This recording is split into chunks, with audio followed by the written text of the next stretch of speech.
In this video, I will show you how to buy Robux.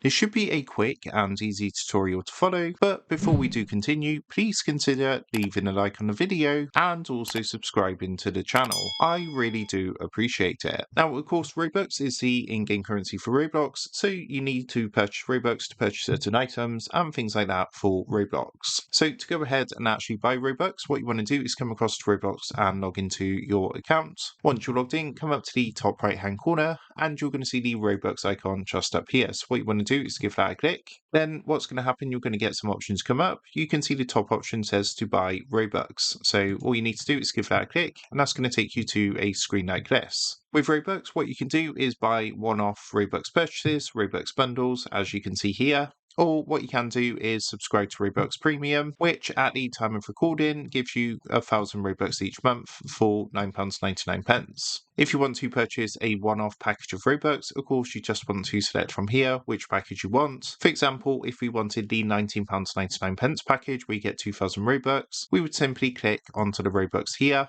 and that's going to take us to the payment screen. Now in here, you're going to see your different payment types. This does vary dependent on what country you're in, but for myself in the UK, you can see we've got the option of a credit or debit card, PayPal, a Roblox card, or another form of payment method. So at this point, all you would do is select your payment method from the right hand side, and then it's going to take you to a screen like this where you would enter your details and pay for your purchase. Once you've paid for your purchase, your Robux should now be added to your account automatically, and you can keep track of your current Robux by using the icon in the top right hand corner, which is going to show your current Robux and the value of your Robux. So that's how to buy Robux. With that being said, I hope this quick tutorial did help you out today, and if this did help you out, I would really appreciate it if you was to consider dropping down below the video, leaving a like, and also subscribing to the channel. With that being said, I just want to take a minute to thank you guys for watching this quick tutorial, and I will see you in the next video.